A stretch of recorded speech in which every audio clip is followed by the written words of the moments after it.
Good morning, my dear students. It is my first interaction with all of you in this first video lecture for physics.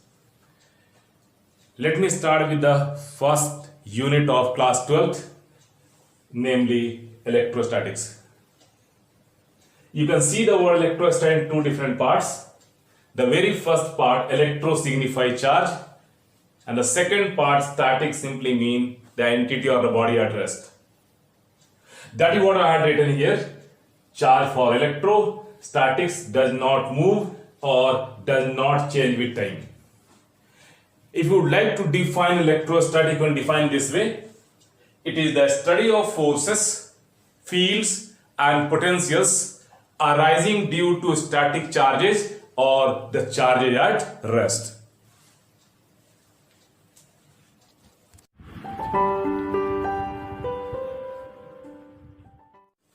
Now we are on the first topic of electrostatics, namely electric charge. An experimental fact that the amber rubbed with silk or wool clothes attract light objects. The credit of this goes to the ancient Thales of Miletus, Greece. He was a great mathematician around 600 BC. Here, this comes from the Greek word electron, E-L-E-K-T-R-O-N. This means amber. Amber is nothing but the petrified tree resin. Many such more pairs like amber and silk were known even at that time, which on rubbing could attract even lighter objects like straw, pith balls, bits of paper, etc. Even you can do a number of experiments at home. Take white pieces of paper, put on any insulator, iron it gently, lift it by any insulating gloves, by wearing insulating gloves, bring them near the TV screen or monitor.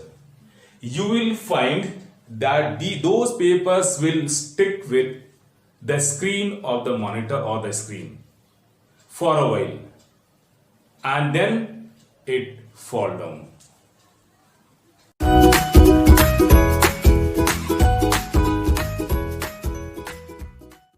Now we are going to discuss some of the experiments which were performed by a number of scientists related to electric charge to verify the facts what we are using nowadays. Actually, from these sections questions are not coming, but last year one question was given from these such type of sections from other unit, so we have to ready with the experiments of these types as well from this section. Now the experiment 1. When two glass rods rubbed with silk cloths are brought close to each other, they repel each other. And the two silk cloths with which the glass rods were rubbed also repel each other. The third, the glass rod and the silk cloth attracted each other. So what we conclude from the first, when we rub rod plus silk, what we are getting? Part A, rod plus rod, there is repulsion. B, silk plus silk, repulsion. C, rod plus silk, attraction. Now experiment 2. When two plastic rods rubbed with cat's fur, they repelled each other but attracted the cat's fur. So here what happens when plastic rod plus cat's fur, when you are going to rub rod plus rod repulsion. Number 2, rod plus fur, attraction.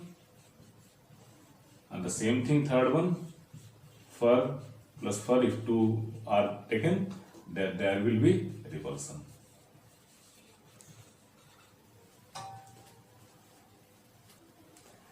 Now the third experiment, here the plastic rod and glass rod and plastic rod is shown. Here the plastic rod attracts the glass rod but repel the silk cloth or wool with which the glass rod is rubbed, and the rubbed glass rod repel the cat's fur. So what happens? Here plastic rod plus, and you can write glass rod, these two are going to attract. Again plastic rod plus silk repel. Third, glass rod plus cat's fur repel. Now in experiment number 4, 2 pith balls are taken. Even you can take polystyrene as well.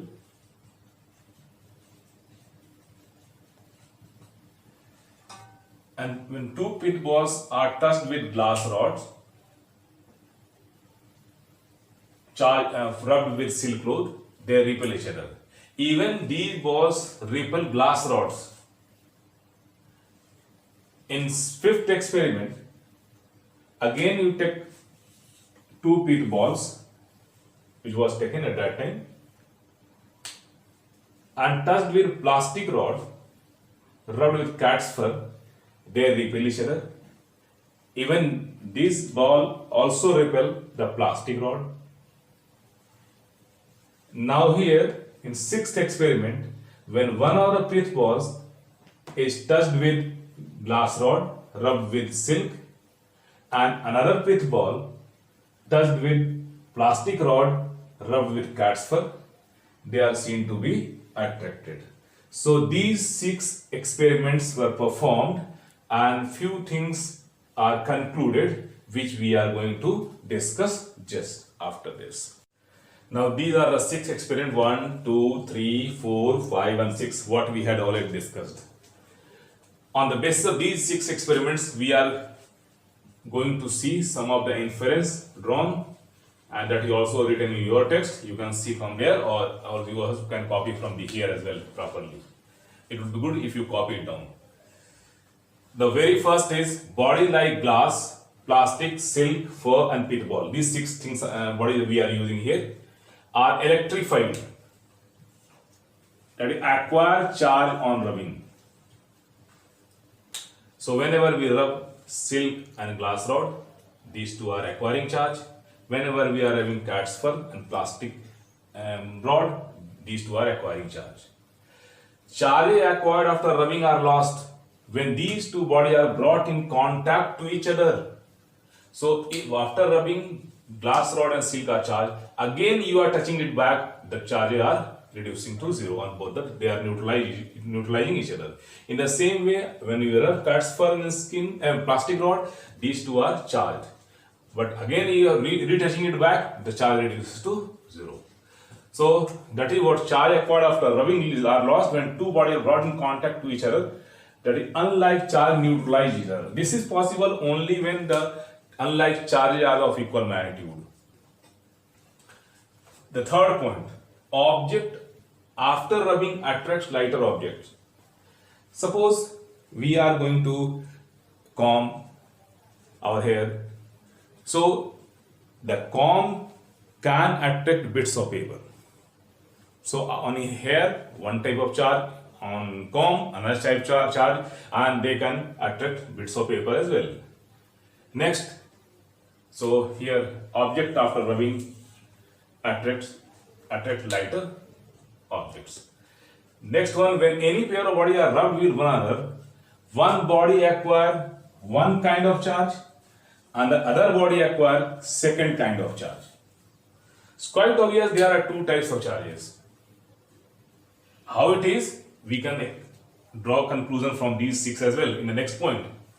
Experiment on pith ball suggests that there are two kinds of electrification called charge. What are those, or how we can say so? Suppose we are going to touch rubbed glass rod with silk to pith ball, these two are repelling. Rubbed plastic rod with pitch ball, again these two are repelling. But when these two are taken together, they are attracting. It means on the two, there are two types of charges. Like charges repel each other. Experiment 4 and 5, here these two have like charges of repel. Here also these two are having like charges of repel. Now unlike charges attract. Here these two are unlike. It's quite obvious, if this is with glass rod, this is with plastic rod, so these two are unlike, so here also these two are unlike.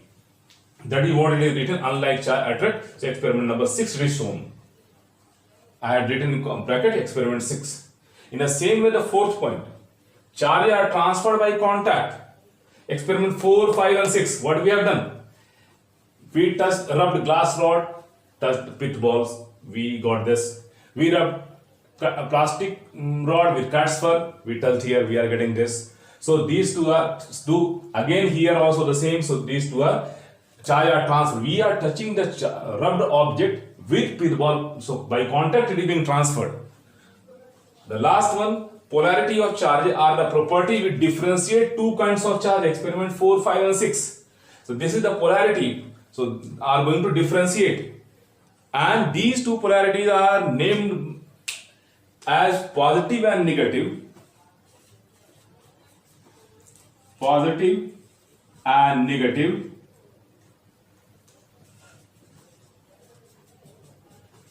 by scientist named as Benjamin Franklin.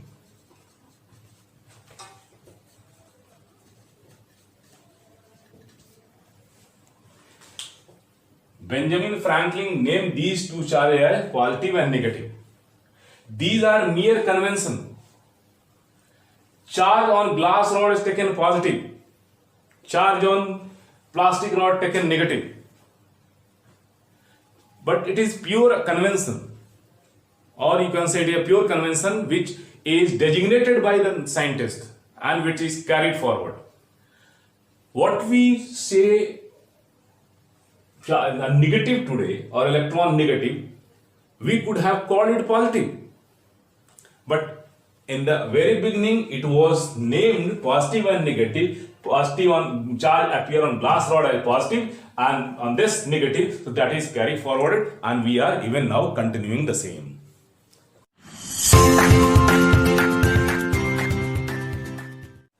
Now neutral and charged or electrified objects. Neutral objects are those in which the algebraic sum of total charge must be 0. So you can write in this way as well. The algebraic sum of all the positive charge plus algebraic sum of all the negative charge must be equal to 0. Or you can say the algebraic sum of positive and negative are opposite to negative of one another. Then only it would be.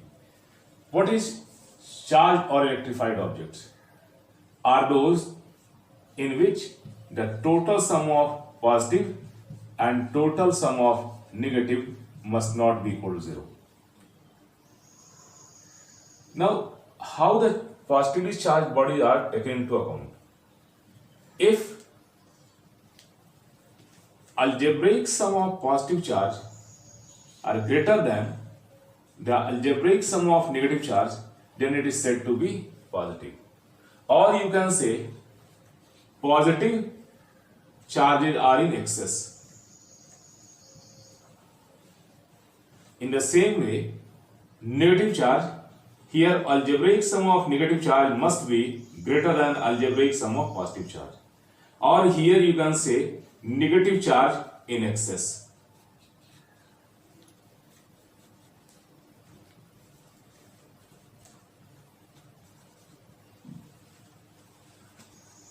Now we would like to charge a body or see how the neutral objects would be neutral. Let us try to understand one by one. Suppose you have taken any object.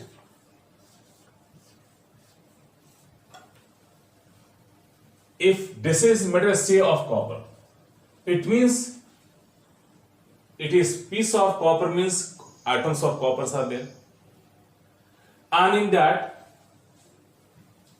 nucleus as well as the orbits for revolution of electrons are there. In nucleus, neutrons and protons are there. In orbit, electrons are there to revolve or revolving.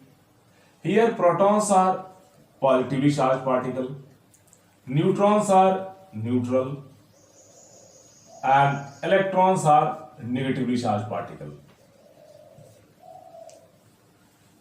So if it would be as such that number of electrons is equal to number of protons is equal to atomic number of the given atom for a given piece of the material, then we can say it is a neutral atom or the neutral matter. But if it would be as such that number of electrons is less than the number of protons somehow, or number of electrons is greater than the number of protons, then these two are said to be a charged object. How the number of electrons and number of protons will be different? For this we have to understand by taking one example what we had taken. Suppose glass and silk we had seen, the example of these two. I had drawn here the triboelectric series. Triboelectric series are being the arrangement of different matter as per their work function. It is purely experimental from where it is being taken, though we have not to mug it up. Here what it is written from body having lower work function to the higher work function. Suppose we have taken glass and silk, we are rubbing these two. We had seen glass becomes positively charged and silk becomes negatively charged. Here also we are going to see the same. As per convention, we are getting plus and this is minus. How it is plus and minus? Here work function is to be explained first. As far as work function is concerned,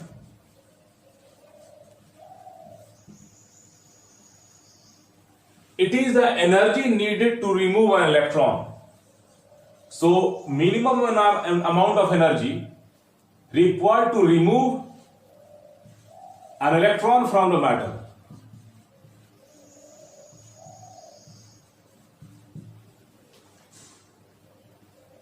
So if body having lower work function, it means it needed less amount of energy to remove an electron. And body having higher work function, it needs more amount of energy to remove an electron.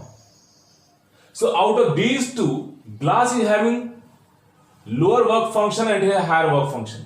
So whenever we rub these two, due to our mechanical energy, heat is being generated. And as and when the energy goes up after heating, it going to reach the lower work function energy first, because it is of low work function, so low amount of energy required. And as and when it reaches the work function of the glass, at the time of rubbing, the energy what we are providing by mechanical energy, it ejects the electron, and this electron will be given to silk. So electrons are being ejected from glass and going to silk. and thus glass is said to be positively charged because it is ejecting electron, and silk, which is going to accept the electron, is going to be negatively charged. And thus we can say electrons are going from a body having lower work function to a body having higher work function. So lower work function body will always be positively charged and higher work function will be negatively charged. And if electron is going, so it's quite obvious mass will also be decreased. So its mass is also decreasing and its mass is increasing. So besides charge, electron mass must be also considered. So as per the number of electrons, the masses are going to increase or decrease as well. So here, as far as positively charged body is concerned, we can discuss this thing as well. I had said that electrons are going from here to here. It means glass is becoming positive. Why not we are going to say positive charged particles are going from to here? So it becomes positive and this becomes negative. Because in this case, if positive is going from here to here, this will be in excess of charge and this one will be in deficit of positive charge. So in that case, what we see this as an atom, as and when we are rubbing it up, the energy is given to the matter. And in that case, the electrons are revolving, outermost electrons are there. The first receiver will be the electron of energy. And thus the loosely bound electrons are going to come out from here. But it is very difficult to remove positive charge from the nucleus. Large or huge amount of energy is needed. And that is why we can say the only electrons are, or the loosely bound electrons are easy to remove with lesser amount of energy. And that is why the electron transfer is going to be taken or considered. In the same way, we can assume all these things. Here, suppose neutral objects are there. It's quite obvious the sum of charges due to number of electrons plus sum of charges due to number of positive charges must be 0. Or if n number of electrons are there, so or z number of electrons are there for neutral, so z into minus e for electron plus q for proton, z number of plus e must be equal to 0 for neutral objects. Or neutral atom, it would better say. For neutral objects, if n number of atoms are there, you will multiply it completely by total by n. Now in this case, charged or electrified objects. In charged or electrified objects, here these two things must not be same. Or the number of total charge of electrons and protons will not be same. Let us assume the positively charged particle. Here positive is in excess. So what becomes positive in this? Glass. And here silk is negative. So here positive is in excess. It means here electrons will go out of it. So here it is here in this case we can write deficit of electron. Positive in excess or deficit of electron. And here we can say the negatively charged, it is excess of electron. Here Q minus is more and here Q minus is less. So Q minus less, deficit of electrons, and here excess of electrons. So charged body or electrified objects can also be explained this way. There is a deficit or excess of one type of entity called electrons. If there will be deficit of electrons, we can say the body is positively charged. If there is excess of electrons, then we can say if there is an excess of electrons, then the body is said to be negatively charged. It simply means only the electrons excess or deficit are considered for negatively charged body or the positively charged body, and that is what, because it is easy to remove electron or give electron to the given certain body. So in terms of electrons only we are defining positively charged and negatively charged bodies. What we call negative charge, we could have called positive charge, and what we call positive charge, we could have called negative charge. So it is simply a convention. Someone named electron a negatively charged body, and everyone followed thereafter.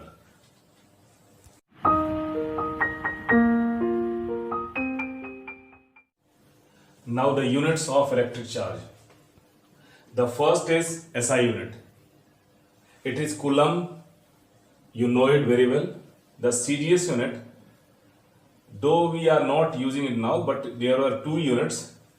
One ESU, electrostatic unit, that is equivalent known as also 1 stat coulomb, and it is 1 by 10 to the power 9 coulomb. One EMU or 1 AB coulomb, both are same, that is equivalent to 10 coulomb. You have to know this only. These conversions are now not considered nowadays. Practical units are somewhere also written. I am just giving you for your idea and nothing else. 1 ampere hour 3600 coulomb, 1 Faraday 96500 coulomb. Actually it is 9648 something. So just approx value is given. Now this question has come in board's exam. Who has given the actual quantity nature of charge? So Millikan calculated quanta of charge by highest common factor method, and it is equal to charge on an electron, and you better know what is the charge on an electron. There is one definition of charge what we are going to conclude from the things what we had taught or we had learned just now. It is the intrinsic property of the elementary particle or particles of the matter due to which the forces, of course electrical in origin, fields and potentials can be generated. Fields can be electric field, fields can be magnetic field, fields can be EM, the combination of two, that is EM waves. We are going to learn in 5th unit. So this field is only with associated with charge when static. This field and electric field when charge is in uniform motion. This energy or EM waves are generated with charge in accelerated motion besides electric and magnetic fields.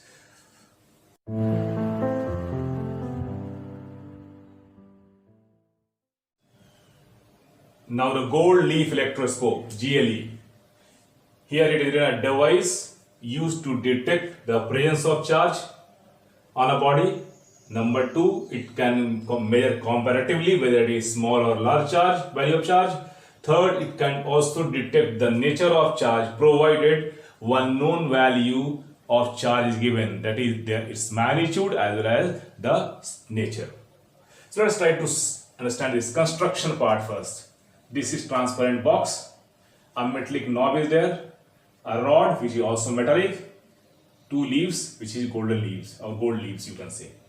Now the working. When a charged object is brought in contact with the metal knob at the top of the rod, a charged object is brought in contact with this metallic knob, the charge will be transferred from this knob to this rod, then to the leaves. Suppose I had positive charge, I brought it here, positive. Now this positive charge will be transferred through knob, rod and the leaves. Here it reaches. It is positive and these two are having similar nature charges on both the leaves, so they are going to diverge. Now the amount of divergence. It means presence of charge will be simply by divergence. Amount of divergence of the leaves are showing whether the charge is small or large. If it is diverging less, it means less magnitude. If it is diverging more, it is having more magnitude or comparative measurement. Come to nature. If known value is there with you, suppose positive is known value to you, you have touched it. Here the divergence is there. Now remove the known value. Bring unknown value. This is unknown. Unknown. If unknown is positive, initially the known value was positive. If unknown is positive, then divergence in this increases. If unknown is negative, divergence will reduce. That is what it is written. If we have to first charge the electroscope by known charge, say positive here, I have taken initially in the beginning, and leaves move apart, they have diverged. Now we touch the knob with charged body whose value is not known to us, even the nature. If distance between the leaves increases, initially it was charge positive, so if unknown charge is positive, divergence will move. If unknown charge will be negative, then decreases. Decreases means negative. So decreases or less reduces negative. So this is the value. You have to do some of the questions like differentiate, compare mass and charge by 10 points. Try to find out 10 points of difference of charge and mass and revise these things properly so that you can understand. As many times you can, you do.